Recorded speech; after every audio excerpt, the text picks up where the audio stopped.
Go to overcomecompulsivehoarding.co.uk/online therapy to get 20% off your first month of cognitive behavioural therapy, with weekly sessions online with a therapist, in addition to worksheets, a journal, meditation and yoga videos, and unlimited messaging. There's strong evidence that CBT can help people who hoard, and accessing therapy online can be affordable and accessible. Find out more and get your discount at overcomecompulsivehoarding.co.uk/online therapy. A lot can happen in the next 3 years. Like a chatbot may be your new best friend. But what won't change? Needing health insurance. United Healthcare Tri-Term Medical Plans are available for these changing times. Underwritten by Golden Rule Insurance Company, they offer budget-friendly, flexible coverage for people who are in between jobs or missed open enrollment. The plans last nearly 3 years in some states, with access to a nationwide network of doctors and hospitals. So for whatever tomorrow brings, United Healthcare Tri-Term Medical Plans may be for you. Learn more at uh1.com. Wow! Nice! Yeah! What you're hearing are the sounds of people everywhere putting on Bombas socks, underwear, and T-shirts made from absurdly soft materials that feel like plush clouds. Yeah, that plush. And the best part? For every item you purchase, Bombas donates another to someone facing homelessness. Bombas. Big comfort for everyone. Go to bombas.com/ACAST and use code ACAST for 20% off your first purchase. That's bombas.com/ACAST. Code ACAST. Hey there, it's Michelle Norris. I'm host of a podcast called Your Mama's Kitchen. When I travel, I'm usually looking for a way to find a taste of home when I'm not at home. And one of the things I love to do when I am at home is entertain. And Airbnb allows me to do that. When I was in California recently, I rented a house that had a great kitchen. And when we were sitting around the table, we were all thinking, we're in someone else's house. Someone could be in all of our homes as well. If you have a home, but you're not always at home, you have an Airbnb. Your home might be worth more than you think. Find out how much at airbnb.com/host.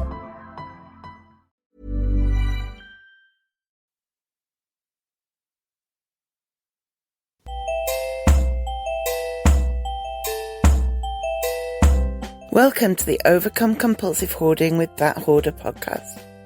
I am drowning in stuff and trying to find a way out. Listen as I explore the issues and delve deep as somebody profoundly affected by hoarding disorder. Find out more, including links to subscribe to the podcast, at overcomecompulsivehoarding.co.uk, and find the links there to follow me on Twitter, Facebook, Reddit, and all over the place. So this week I'm going to talk about how people who hoard can use something called the fear ladder to help them make progress with dehoarding. Now, the fear ladder is typically used for people with anxiety disorders and phobias as a way to prioritize the things that make them anxious in an order from the things that make them least anxious to the things that make them the most anxious, in a bid to start by exposing themselves to the thing that's number one on the fear ladder, which gives them a teeny tiny bit of anxiety, all the way up to the thing that's at number 10 on the fear ladder that gives them the most anxiety. So say, for instance, somebody was in a horrible car crash, and ever since they've been too afraid to get in the car and drive, they would make a list of 10 things that they are currently afraid to do, and then put them in order. So at number 1 on the fear ladder might be sit in the car when it's stationary. Don't go anywhere, just get in the car and sit there for 10 minutes. That's the kind of thing that might make them a little anxious because it will bring back the accident, but equally it's not massively traumatic or a massive trigger for them.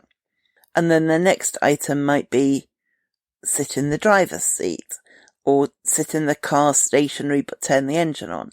And then they build up to things like be a passenger in the car driving 1 mile, and build up and build up and build up until maybe they're the driver of the car and they're driving past the spot they had the accident on. Which obviously, if somebody's too afraid to get in a stationary car, they can't conceive of driving that car past the accident site.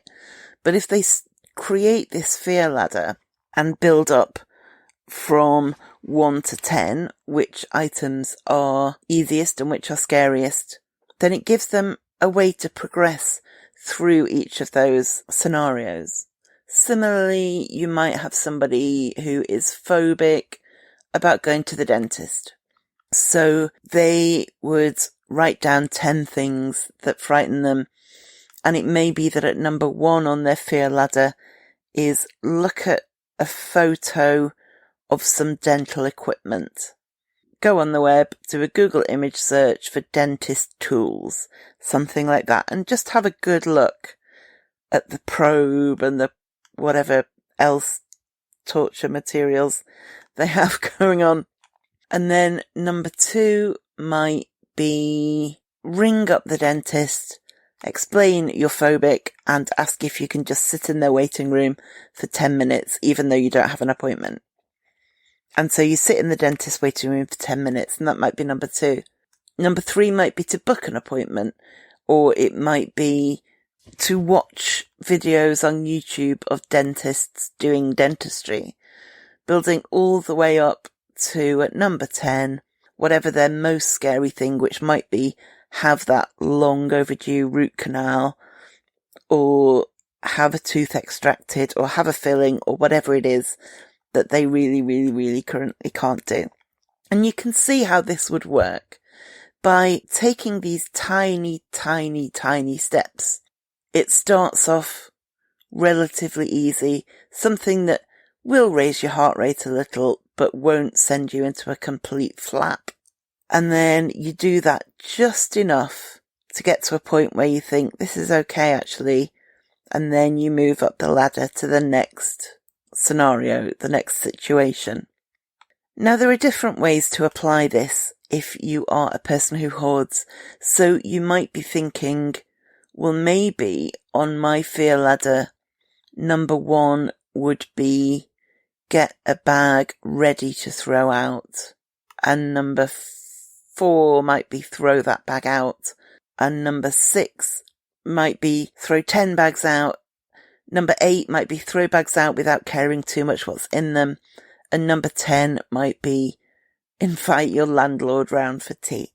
So there are ways like that to look at hoarding in the context of a fear ladder. But I want to talk today about a different way to use a fear ladder if you are a hoarder. And that is, rather than listing and ranking scenarios like that, to instead list and rank objects or categories of objects in terms of how easy or difficult you find it to get rid of them. So, and these will be different for everybody. There is no, I can't give you a downloadable printable that matches everybody's order. Everybody's different. So what you need to do is start off with a piece of paper or a Word document or somewhere, or a notes app in your phone, anything like that. And I want you to come up with 10 categories of items that need to go from your home. Now, one of those might be clothes. Another might be books. Another might be obvious trash. Another might be letters and birthday cards you've received from other people. Another might be craft items, newspapers for some people, photos, and come up with 10 of these categories that sum up your hoard, sum up what is surrounding you in your home. And then start to put them in an order of what feels the easiest all the way up to what feels the hardest. So for me, at number 1 would be obvious rubbish. So we're talking empty food containers, we're talking empty bottles, we're talking torn paper bags, pizza boxes. Can you tell I'm looking around the room as I record? You know, it's stuff that I have no emotional connection to, and I'm not keeping them for any reason other than disorganization and periods of depression when I couldn't even throw those things out. So for me, that would be number 1. I have no connection to them. I want them to go. It's just a matter of doing it. But then it gets harder because there are aspects of each of the other potential categories that are difficult for me in different ways, but it's important to come up with something. So next, I'm going to choose my own category, which is clothes and shoes that do not fit. I feel like for the sake of this working, I need to separate those off from clothes and shoes that do fit. I find it much easier to get rid of the ones that don't fit. And so that would be my next category, I think. And I would start working on, once I had got rid of the obvious rubbish, and I would think, okay, you did that, nothing terrible happened, it's all good, the house is looking a bit better. Next on my list is clothes and shoes that don't fit. And I would make a decision for each item. Do I want to keep it? Ideally, the answer to that will be no. Do I want to throw it away? Perhaps it has no real value. Perhaps it looks a bit tatty and nobody else would want it. Do I want to sell it? Perhaps on eBay or Vinted or somewhere like that. And that's a tricky one because often I do want to sell it, but the reality and the practicality is that I don't get round to it, so it sticks around. So most of it, in an ideal world, I would put in a charity shop bag. And I have done a separate episode on not giving things to charities or organisations or people if they don't really, really want them. And I address in that what you should do with like torn clothes, whether charities take things that can't be sold as they are. And if you want to know more about that, check out episode 34, I think. Stop giving your stuff to people who don't want it. Let me have a look. Yep, episode 34. And if you feel like the charity shop will want your clothes that don't fit you, then that's great. And so you're getting the idea. I would work up from there. Probably my numbers kind of 9 and 10 would be the very nostalgic personal things, letters from people, photos, little items that remind me of people, especially people I've lost. I think that's quite common. And gifts would maybe be around 6 or 7. I'm getting better at getting rid of gifts I don't want. I did some episodes around Christmas around that topic. But the thing is, the more you do something, the better you get at it. And the more you do something, the easier it gets. And so this is why the logic of starting from the easiest categories of stuff really makes sense. Because say for you, an easy category is out of date food. Actually, that would be my number 2, I think. I'm quite good at getting rid of out of date food. Say for you, that's really, really easy. Then you can spend as long as you need to getting rid of that. And doing so helps to desensitize you to the process of getting rid of anything. It's something that doesn't make you massively anxious. You're not full of adrenaline and panic and worry while you're doing it. You can do it quite easily. So however many hours you spend doing it is kind of reassuring your brain, oh, I can get rid of stuff. Oh, getting rid of stuff's okay. I can do that. It doesn't make me feel awful. So by the time you get to number 2 on your fear ladder, you're approaching it with slightly less anxiety than you would have had you started with category number 2. And so you embark on category number 2 and it's slightly harder, but you're prepared for that. And because of the practice you've had on step number 1 of the fear ladder, you're just equipped to deal with it a little bit better. And so by the time you get to the end of step number 2 on the fear ladder, you're more equipped to do step number 3. And so it's a cumulative process that helps you time after time after time. Whereas if you launched straight into number 10, you'd panic, you'd shut down, you'd be overwhelmed, you wouldn't know what to do, you wouldn't know how to do it, and you would conclude, therefore, that you just are incapable of dehoarding, and that's that, full stop. Think of it like learning a foreign language at school. You spend the first few weeks learning how to say my name is, I am this age, I live in this place. And it's really basic, and you seem to spend a ridiculous amount of time learning how to say je m'appelle.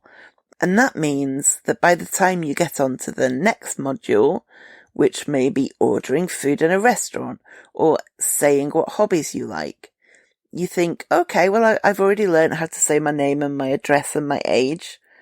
Let's learn about hobbies. And you do that. Whereas if on your first lesson, your teacher threw you into a bachelor's degree level languages exam, you wouldn't have the first idea what to do or how to do it. And you would think, clearly, I'm no good at languages. I don't understand this. Whereas doing it step by step gets you to a bachelor's degree level stage if that is what you pursue, if you keep at it. So don't start on the categories of items that give you the most fear. That is a self-reinforcing message that dehoarding is terrifying and dehoarding will make you anxious and you might have a panic attack and it's all terrible. Start with the bits that make you a little bit anxious, but not so much that it makes you stop trying. I think everybody, even people who aren't hoarders, have items that they find easy to declutter and items that they find hard. We have those to a stronger degree, I would suggest. And so this process can really help you to just work out what feels manageable now and what you need to build up to. And if you look at the notes you made initially, where you chose your 10 categories and you put them in order, you might want to make a note on that plan as to just how anxious you felt while doing it. Perhaps how anxious you felt when starting a new category and how anxious you felt at the end of it. In a lot of cases, there's no particular rush to get to number 10. It's fine to take one item at a time. It's good to avoid overwhelm and do it bit by bit. Obviously, that's not always the case. If you have other people living in your home, especially if they're children, then there is a rush because those children need a home that's manageable. If your landlord is on your case and you need to fix things now, then there's a rush. But if you are embarking on dehoarding with the realistic expectation that it's going to be at least a medium-term project, if not a long-term project, then don't rush your way through the fear ladder. Don't say, well, I did rung 1 yesterday, I'm going to do 2 to 5 today, and 6 to 10 tomorrow. That's not how this works. That's not how you desensitize yourself to the degree of anxiety that the higher rungs on the ladder will invariably give you. Always remember when you're doing this that panic and anxiety, as awful as it feels, it does pass. And I know it's easy for me to say that, and it's very hard to believe it when you're in it. But even if embarking on a rung of the ladder or a particular pile of things gives you anxiety and you sit with it, it will peak and then it will calm down. Fear, we don't have the capability of sustaining that degree of fear constantly. And so even if you find that you're making progress, but you are getting anxious, try and sit with it. Say, okay, look, that's anxiety. I recognize that's what's happening. I'm going to take some deep breaths, or I'm going to do some grounding exercises, or I am going to just try and relax for a minute, or I'm just going to try and push through. That level of high peaked anxiety can't stay around forever. That's not how our brains work. So if you start to feel anxious, don't use that as an excuse to stop. Just try and take a break if you need to, but go back to it. And if you've got your fear ladder in the right order, then doing it this gradually and in this order will help massively with those kind of feelings of overwhelm, feelings of panic, feelings of not knowing how to make a decision. And I say, if you've got your fear ladder in the right order, it's not the plan that you put in place in the first instance is not set in stone. If you get to step 4 and you realize as you're doing it that actually step 5 would be a bit easier, you can swap them around, move step 5 to step 4 and do that instead, and then move on to step 5. If you realize partway through, say you're on step 6 and you're looking ahead and you think, I put clothing at 8, but really I think it's 10. It is fine to change it around. Don't do that to the degree that you're not following a series of steps, because then, you know, it's all a bit pointless and, you're not following the process. But equally, you're not committed forever to an order that you chose, because especially if you haven't tried to dehoard for a long time, you might not know yet. You might not know that letters give you less anxiety than you expect, but books give you more anxiety than you expect. We're learning all the time, so don't pressurize yourself to get it perfect in the first place. Say hello to a new era of mental health care. Cerebral is here to help you achieve your mental wellness goals with professional therapy and medication management support. 100% online. You'll experience the all-new Cerebral Way, an innovative approach to mental wellness designed around you. You'll get a personalized treatment plan from a therapist, prescriber, or both in a safe and judgment-free space. Your Cerebral therapist or prescriber will outline a customized plan with clear milestones along the way, so you can get to feeling your best. With Cerebral, you're not alone in your mental health journey. We're here to empower you to live a fulfilling life. So take that first step towards a brighter future and sign up today at Cerebral.com/podcast and use code ACAST to get 15% off your first month. Offer only valid on monthly plans. Other exclusions may apply. Offer ends July 31st, 2024. See site for details. Since 2013, Bombas has donated over 100 million socks, underwear, and T-shirts to those facing homelessness. If we counted those on air, this ad would last over 1,157 days. But if we counted the time it takes to make a donation possible, it would take just a few clicks. Because every time you make a purchase, Bombas donates an item to someone who needs it.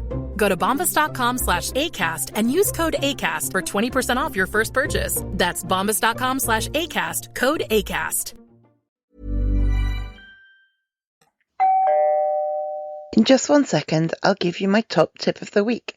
In the meantime, please do subscribe to the podcast, review it, 5 stars would be amazing, and share it with your friends or anyone who might be interested or who might benefit from it. It all really helps. To find more ways to support the website, the podcast, and my overall dehoarding project, go to overcomecompulsivehoarding.co.uk/support. Now, back to your top tip. So my top tip this week comes from TikTok. It comes from somebody who has a brilliant account. I will link to her in the show notes. It is called Domestic Blisters, and this is her thoughts on the idea of having a rest being lazy. If you are someone who thinks that you are lazy, you might need more rest. Just hang with me on this, okay? Because if you're someone that believes that rest is a right that is earned only after everything is done, only after you've been productive enough, then you're probably not resting enough. And when you are resting, you're feeling guilty for resting, because the truth is, you're never done. There's always things you could be doing that are productive. And so when you do rest, you feel guilty about resting. And the thing is, feeling guilty while resting is not restful, and you will not get rested. So what does that do when you're not rested? Well, then you want to rest more. Then you end up resting guiltily all the time and not getting things done. And so you start to think, I'm lazy, I just don't want to do anything. And the problem is you think that the answer to laziness is to push yourself to do more. You're never giving yourself permission to really rest. And if you did, you might actually have more motivation to get things done. That's really good advice. Thank you so much for listening, and I will speak to you next time. Thank you for listening to the Overcome Compulsive Hoarding podcast. You can find more online at overcomecompulsivehoarding.co.uk. You can find me on Twitter at @thathoarder and on Facebook at Overcome Compulsive Hoarding with That Hoarder. To To find out more about how you can support this podcast and the overall project, go to overcomecompulsivehoarding.co.uk/support, and do subscribe to this podcast so you make sure you don't miss any future episodes.